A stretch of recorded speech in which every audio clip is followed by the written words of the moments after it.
नमस्कार साथियों, स्वागत है आपका आपके चहेते चैनल हमारा भारत में। दोस्तों, आज की वीडियो में हम आप लोगों को बताने वाले हैं सरदार भगत सिंह के बारे में। जैसा कि पिछले वीडियो में मैंने सरदार भगत सिंह के बारे में पूरी जानकारी आप लोगों को दी, और अगर अभी तक आप लोगों ने हमारे उस वीडियो को नहीं देखा है तो आई बटन पर क्लिक करके उस वीडियो को जाकर के देख सकते हैं और समझ भी सकते हैं और पूरी जानकारी ले सकते हैं। साथियों, आज के वीडियो में हम आप लोगों को ये बताने वाले हैं कि उन्होंने जो जेल डायरी में एक लेख लिखा है जिसका नाम है मैं नास्तिक क्यों हूँ। तो ऐसा क्या उस लेख में लिखा है जो कि द पीपल एक अखबार हुआ करता था लाहौर का, उसमें वो प्रकाशित किया गया था 27 सितंबर 1931 को। आप लोगों ने भी ये सुना होगा कि उन्होंने एक लेख लिखा था मैं नास्तिक क्यों हूँ। तो आज आप लोगों को वही लेख आप लोगों को बताने वाले हैं, क्योंकि उसमें लोग ये एक्सप्लेन किया करते हैं कि उन्होंने एक लेख लिखा था, लेकिन क्या उसमें लिखा था ये कोई नहीं बताता। तो आज के वीडियो में हम आप लोगों को बताने वाले हैं उसी लेख के बारे में कि उसमें सरदार भगत सिंह ने क्या लिखा था और क्यों उस पर यहाँ के मनुवादी, पूंजीवादी और जातिवादी लोग भड़क गए थे। क्यों उस समय पर शहीद आज़म भगत सिंह पर ये इल्ज़ाम लगने लगे थे कि वो धर्म के, जाति के और यहाँ के धर्म विरोधी हैं। तो आज के वीडियो में हम उन्हीं के बारे में बात करने वाले हैं। और आज वो लोग जो लोग भगत सिंह को अपना कहने का काम कर रहे हैं और उनकी विचारधारा की बात कर रहे हैं, तो वो सिर्फ और सिर्फ नाम उनको अपना रहे हैं, उनकी विचारधारा अपनाने का काम नहीं कर रहे हैं। तो आपसे गुजारिश यही है कि अगर आप लोग हमारे इस चैनल से नए जुड़ रहे हैं तो हमारे चैनल को तुरंत सब्सक्राइब कर लीजिए और बेल आइकन को दबा दीजिए, जिससे हम जो भी वीडियो बनाएंगे सबसे पहले आपको मिल जाएगा। तो आपसे गुजारिश है ये वीडियो को पूरा देखिएगा और बातों को पूरा सुनिएगा, इसकी बिल्कुल मत करिएगा। तो आइए शुरू करते हैं।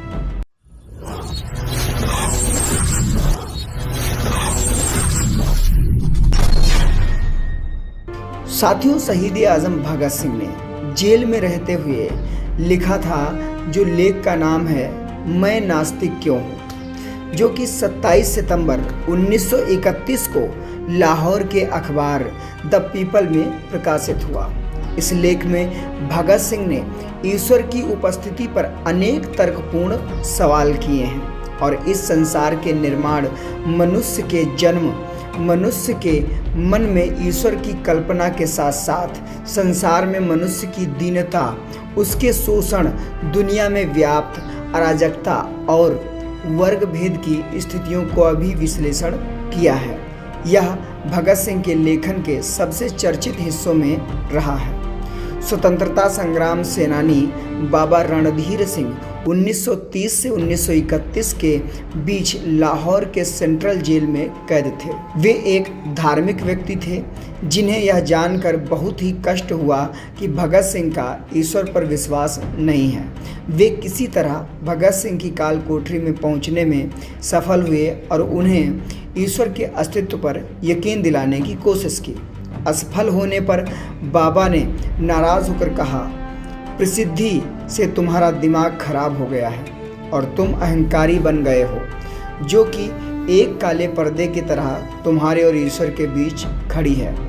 इस टिप्पणी के जवाब में भगत सिंह ने यह लेख लिखा था, जिसमें उन्होंने लिखा था कि एक नया प्रश्न उठ खड़ा हुआ है, क्या मैं किसी अहंकार के कारण सर्वशक्तिमान, सर्वव्यापी तथा सर्वज्ञानी ईश्वर के अस्तित्व पर विश्वास नहीं करता हूँ।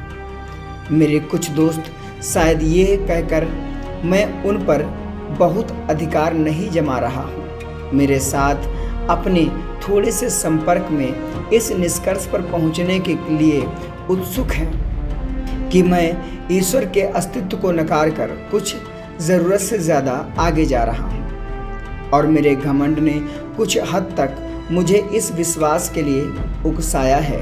मैं ऐसी कोई सेखी नहीं भगाड़ता कि मैं मानवीय कमज़ोरियों से बहुत ऊपर हूँ। मैं एक मनुष्य हूँ और इससे अधिक कुछ नहीं। कोई भी इससे अधिक होने का दावा नहीं कर सकता।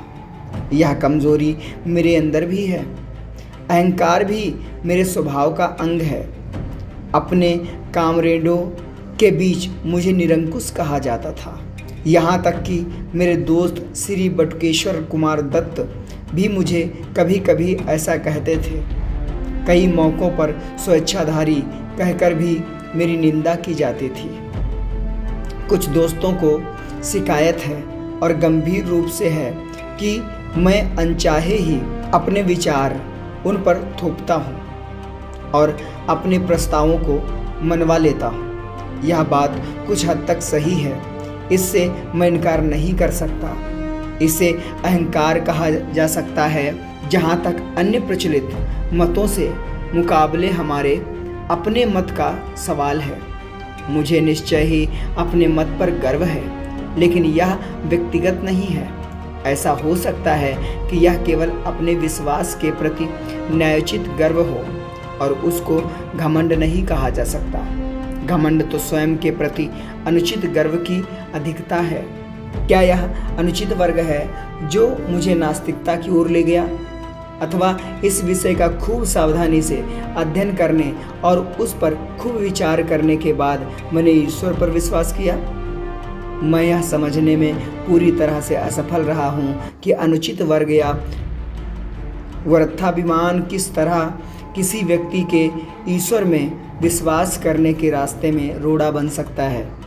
किसी वास्तव में महान व्यक्ति की महानता को मैं मान्यता ना दूं, यह तभी हो सकता है जब मुझे भी ऐसा थोड़ा यश प्राप्त हो गया हो जिसके या तो मैं योग्य नहीं हूँ या मेरे अंदर वे गुण नहीं हैं जो इसके लिए आवश्यक हैं। यहाँ तक तो समझ में आता है, लेकिन यह कैसे हो सकता है कि एक व्यक्ति जो ईश्वर में विश्वास रखता हो सहसा अपने व्यक्तिगत अहंकार के कारण उसमें विश्वास करना बंद कर दे? दो ही रास्ते संभव हैं।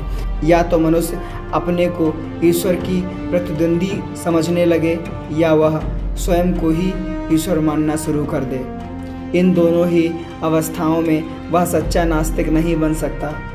पहली अवस्था में तो वह अपने प्रतिद्वंदी के अस्तित्व को नकारता ही नहीं है। दूसरी अवस्था में भी वह एक ऐसी चेतना के अस्तित्व को मानता है जो पर्दे के पीछे से प्रकृति की सभी गतिविधियों का संचालन करती है। मैं तो उस सर्वशक्तिमान परम आत्मा के अस्तित्व से ही इनकार करता हूँ। वह अहंकार नहीं है जिसने मुझे नास्तिकता के सिद्धांत को ग्रहण करने के लिए प्रेरित किया। मैं न तो एक प्रतिद्वंदी हूँ, न ही एक अवतार और न ही स्वयं परमात्मा। इस अभियोग को स्वीकार करने के लिए आइए तथ्यों पर गौर करते हैं। मेरे इन दोस्तों के अनुसार दिल्ली में बम केस और लाहौर षड्यंत्र केस के दौरान मुझे जो अनावश्यक यश मिला, शायद उस कारण मैं वृद्धाभिमानी हो गया हूँ। मेरा नास्तिकवाद कोई अभी हाल की उत्पत्ति नहीं है। मैंने तो ईश्वर पर विश्वास करना तब छोड़ दिया था जब मैं एक अप्रसिद्ध नौजवान था। कम से कम एक कॉलेज का विद्यार्थी तो ऐसे किसी अनुचित अहंकार को नहीं पाल पोस सकता जो उसे नास्तिकता की ओर ले जाए। यद्यपि मैं कुछ अध्यापकों का चहेता था तथा कुछ अन्य को मैं अच्छा नहीं लगता था, पर मैं कभी भी बहुत मेहनती अथवा पढ़ाकू विद्यार्थी नहीं रहा। अहंकार जैसी भावना में फंसने का कोई मौका ही नहीं मिल सका। मैं तो एक बहुत ही लज्जालु स्वभाव का लड़का था जिसकी भविष्य के बारे में कुछ निराशावादी प्रकृति थी। मेरे बाबा, जिनके प्रभाव में मैं बड़ा हुआ, एक रूढ़िवादी आर्य समाजी थे। एक आर्य समाजी और कुछ भी हो पर नास्तिक नहीं होता। अपनी प्राथमिक शिक्षा पूरी करने के बाद मैंने DAV स्कूल लाहौर में प्रवेश लिया और पूरे 1 साल तक उसके छात्रावास में रहा। वहाँ सुबह और शाम की प्रार्थना के अतिरिक्त मैं 2 घंटे गायत्री मंत्र जाप करता था। उन दिनों मैं पूरा भक्त था। बाद में मैंने अपने पिता के साथ रहना शुरू किया। जहाँ तक धार्मिक रूढ़िवादिता का प्रश्न है, वह एक उदारवादी व्यक्ति हैं। उन्हीं की शिक्षा से मुझे स्वतंत्रता के ध्येय के लिए अपने जीवन को समर्पित करने की प्रेरणा मिली, किंतु वे नास्तिक नहीं हैं। उनका ईश्वर में दृढ़ विश्वास है। वे मुझे प्रतिदिन पूजा प्रार्थना के लिए प्रोत्साहित करते रहते थे। इस प्रकार से मेरा पालन पोषण हुआ। असहयोग आंदोलन के दिनों में राष्ट्रीय कॉलेज में प्रवेश लिया। यहाँ आकर ही मैंने सारी धार्मिक समस्याओं, यहाँ तक कि ईश्वर के अस्तित्व के बारे में उदारतापूर्वक सोचना, विचारना तथा उसकी आलोचना करना शुरू किया। पर अभी भी मैं पक्का आस्तिक था। उस समय तक मैं अपने लंबे बाल रखता था। यद्यपि मुझे कभी भी सिख या अन्य धर्मों की पौराणिकता और सिद्धांतों में विश्वास ना हो सका था, किंतु मेरी ईश्वर के अस्तित्व में दृढ़ निष्ठा थी। बाद में मैं क्रांतिकारी पार्टी से जुड़ा। वहाँ जिस पहले नेता से मेरा संपर्क हुआ, वे तो पक्का विश्वास न होते हुए भी ईश्वर के अस्तित्व को नकारने का साहस ही नहीं कर सकते थे। ईश्वर के बारे में मेरे हठ पूर्वक पूछते रहने पर वे कहते, जब इच्छा हो तब पूजा कर लिया करो। यह नास्तिकता है जिसमें साहस का अभाव है। दूसरे नेता जिनके मैं संपर्क में आया, पक्के श्रद्धालु आदरणीय कामरेड साचीन्द्रनाथ सान्याल आजकल काकोरी षड्यंत्र केस के सिलसिले में आजीवन कारावास भोग रहे हैं। उनकी पुस्तक बंदी जीवन ईश्वर की महिमा का जोर शोर से गान है। उन्होंने उसमें ईश्वर के ऊपर प्रशंसा के पुष्प रहस्यात्मक वेदांत के कारण बरसाए हैं। 28 जनवरी 1925 को पूरे भारत में दी रिवोल्यूशनरी क्रांतिकारी पर्चा बांटा गया था। वह उन्हीं के बौद्धिक श्रम का परिणाम है। उसमें सर्वशक्तिमान और उसकी लीला एवं कार्यों की प्रशंसा की गई है। मेरा ईश्वर के प्रति विश्वास का भाव क्रांतिकारी दल में भी प्रस्फुटित नहीं हुआ था। काकोरी में सभी 4 शहीदों ने अपने अंतिम दिन भजन प्रार्थना में गुजारे थे। राम प्रसाद बिस्मिल एक रूढ़िवादी आर्य समाजी थे। समाजवाद तथा साम्यवाद में अपने बृहद अध्ययन के बावजूद राजेन, लाहड़ी, उपनिषद एवं गीता के श्लोकों से उच्चारण की अपनी अभिलाषा को दबा ना सके।